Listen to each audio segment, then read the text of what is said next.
Welcome back, and our next guest is the lovely Ashika Singh. She is a life coach and inspirational speaker. She's here to talk to us about inspiring ourselves to be the best we can be. Ashika, morning, or rather good afternoon. Welcome to the program. Thank you, Julie. So good to be here.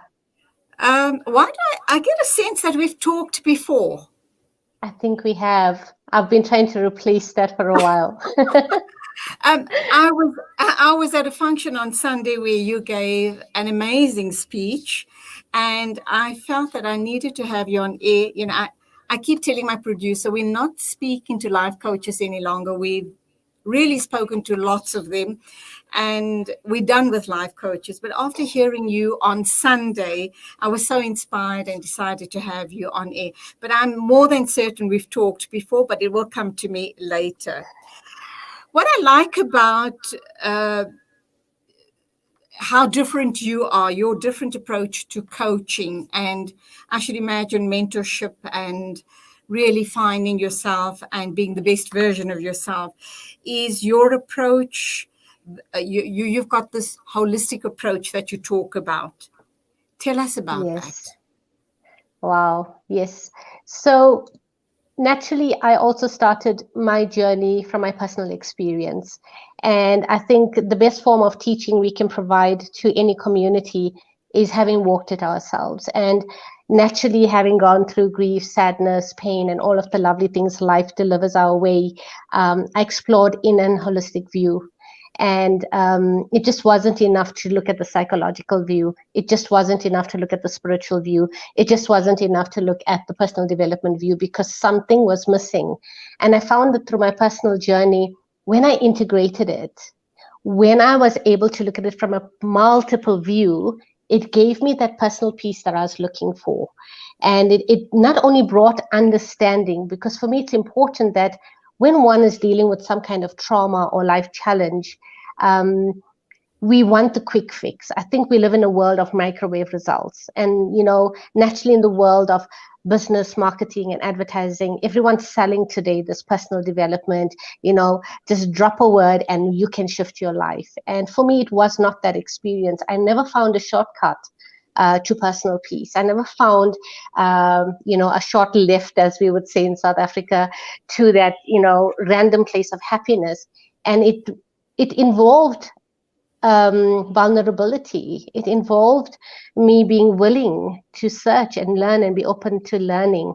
And with that came meeting teachers from around the world that not only inspired me, that gave me methods in which I could, on my own, navigate through my own limitations. And that is why this whole holistic approach and my passion to serve my community or the world at large with regard to personal development, it really just comes from that.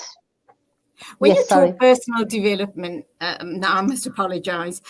When we talk personal development, are we talking only to people who have problems, or is it about, look, we know nobody has a happily ever after life. We've all got some sort of challenge in our lives.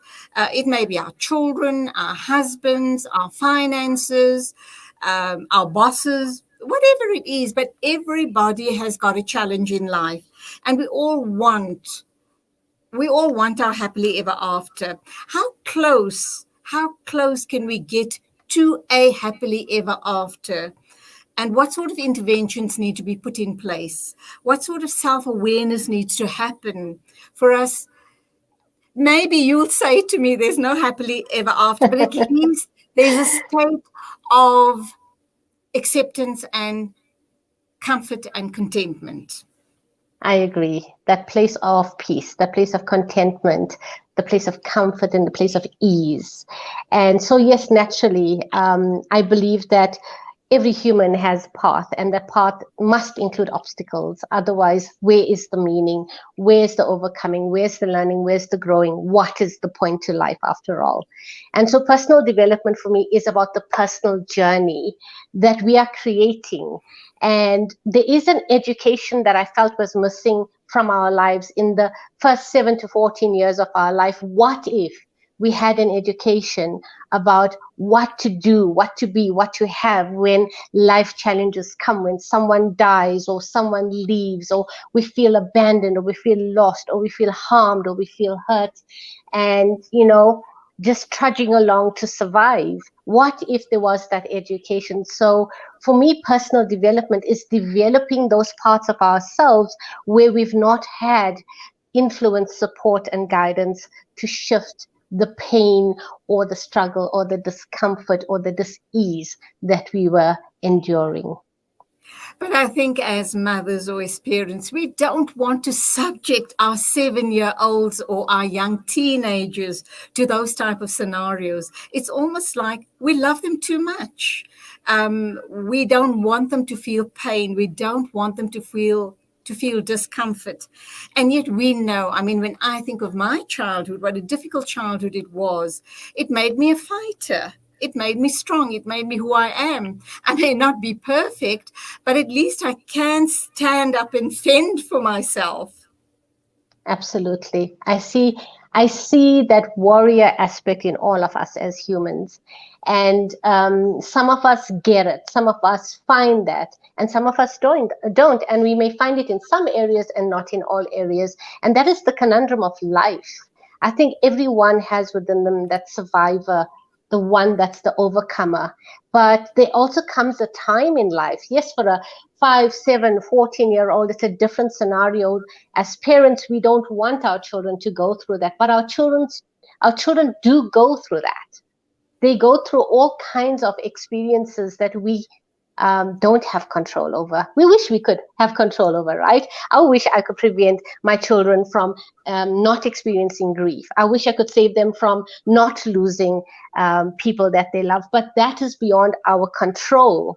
So what do we do with life when it's beyond our control? What do we do with what we carry on our life journey about the things we could not control, or the times that we were controlled?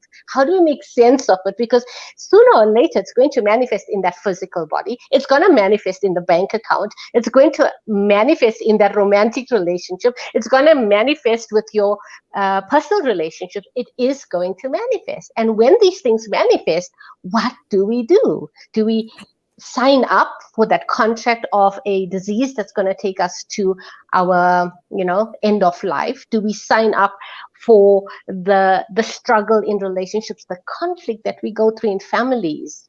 What do we do? Ashika, just on that note, conflicted families. Oftentimes, when you hear these arguments playing out, it's always about blaming, it's pointing fingers. And also what stands out for me a lot is the issue around control. A lot of control and criticism. When you try as a spouse or a mother to give guidance, you might respond and say it's the how, but when you try to give guidance, you are told you are controlling or you're criticizing. What are moms doing wrong to get that type of response? Again, I come back to that little gap in education.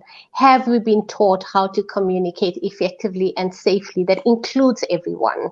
Most times we're coming from fear, and fear will speak through our tone, through our volume, through the way in which we communicate. So as a parent, if I'm afraid my child is going to, find the wrong path, I become dominating and controlling. And children do not necessarily relate to our tone and volume.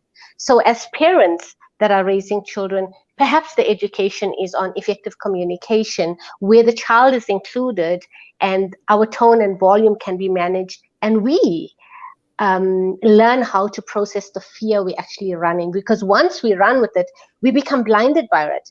And we don't realize until much later, and then a parent will end up sitting with guilt. So the cycle of fear and guilt, and you're parenting from fear and guilt. And what do you get when you parent from fear and guilt? Naturally, you're going to get these roadblocks, and you're going to get resistance from those in your care. And obviously, it's not only parent and child, it's also partnership relationships. You're going to have the Across same dynamic playing out there. Across the board. You have created the Live the Love Center. What is it that you teach there? How long does this course run for? And who should be attending? So it's the Live Love Academy of Metaphysics. And the vision there is really to empower individuals that have a calling to serve their community through healing and psychological means. And so some of the programs, so personally, I've studied metaphysics for most of my life. I am a PhD graduate in metaphysics. And what metaphysics really means, lots of people ask me, what is metaphysics? I need to have you back on another time to talk about metaphysics. Yes. Right. Carry on, though. Yes, so these certification courses are really just to empower individuals that have studied in the stream of personal empowerment, but want to bring in that holistic view, because in the holistic view, you are looking at a person, body, mind, emotion, and spirit, and how to integrate those aspects so people can create that life balance that we all seek. This is the kind of stuff that you teach, or the concepts that you share, is not tangible. It's all the soft, fuzzy kind of things that is shared with the class. I should imagine it's very interactive as well. Very especially men and young boys, teenage boys. Women are naturally, they tend to gravitate to this type of healing and learning and growing. But men, how do they respond to it? In my experience in this last 20 years, I would say extremely well. I enjoy working with men and boys because I find that they really, once they get the concept, and while it may seem that it's more the softer skills that we're teaching, it actually is not. There's a tangible, logical, psychological, scientific perspective that men and boys kind of get because of the way they're wired. And when they shift and they make a decision, it's much quicker, the turnaround time. I normally say it's because, when things make logical sense, the shift is far more effective. With us females, we wired to go hard first, and we need to play out our drama before we can give it a meaning. Whereas for men, it's slightly different. Mm-hmm. All right. You also say, and I'm coming to the end of the interview, but I definitely want to have you on again soon to talk metaphysics. But you say, become the love you want to have. What's that all about? And of course, something you spoke about on Sunday as well. And I hear this all the time, and that is, learn to love yourself first before you're able to be lovable and be able to love other people. I'm still grappling with that. How do you love yourself without feeling selfish or very selfish? It's not a thought that kind of really resonates with me. Women, and very especially Indian women, we kind of raised to be, we don't put ourselves first. Let me put it that way. Exactly. Everybody else in our lives come first. It's almost like we don't matter. Actually, I find it absolutely invaluable that we have the capacity to put others first. And that is really, really important. However, when you cut yourself off from wellness by overcompensating and over-delegating and over-giving, you are in a state of illness, in a state of lack. And returning to self-love is not about vanity, and it's not about selfishness. It's really about understanding that you are an extension of the divine, that you too are created in that divine essence, and to the capacity that one can give. One's ability to receive is what creates the balance in our lives. So it's not really so much about, I love myself, therefore I'm going to change who I am. I love myself, therefore I can be more of who I am. And if I do not understand and learn how to feel love, and know that the person I am and the being that I am is lovable, how can I actually give it unconditionally? How can I give it without expecting something in return? So in that way, most of us have lived a life of conditional love. And we prophesize, I love you unconditionally, all the lovely romance that we females or males feel, but really it begins with you. Do you know who you really are?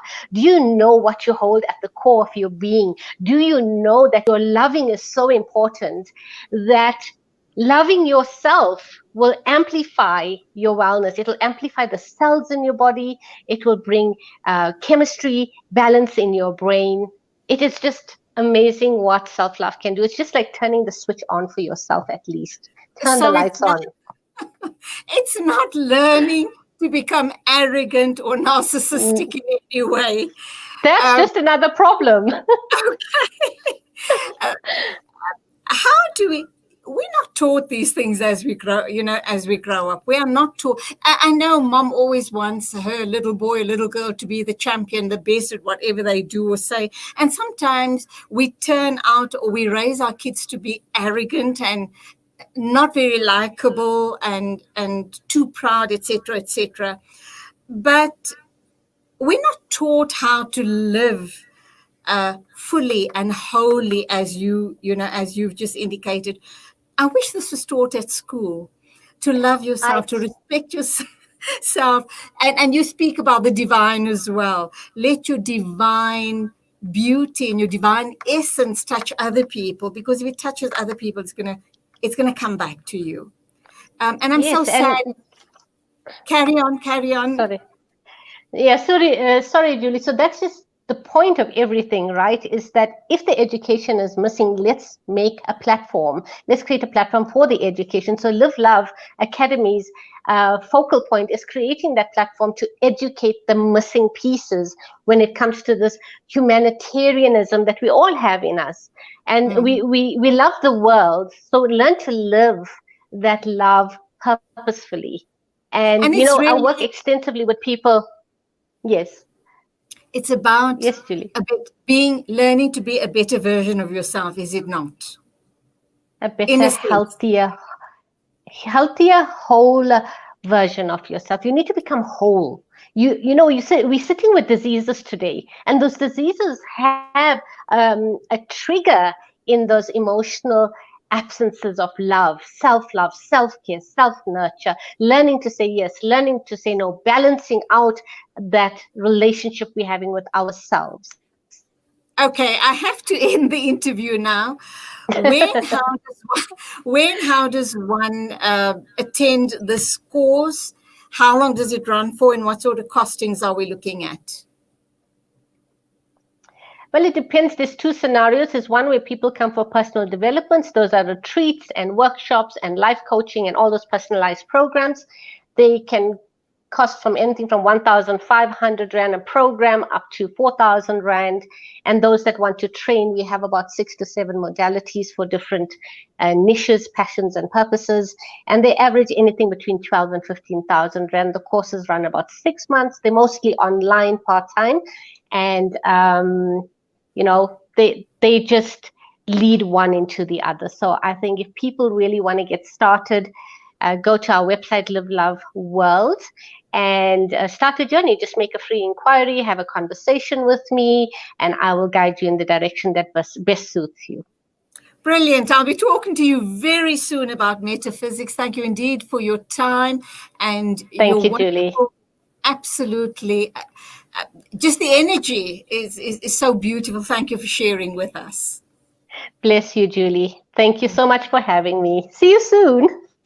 Absolutely. It's 12:29 exactly. Still to come on the show, we're going to be talking physical health and well-being. And this time around, we're going to be looking at the symptoms. We're going to talk autoimmune diseases. And I do hope you're going to stay with us. Dr. Roz Rabi will be joining us to talk autoimmune diseases.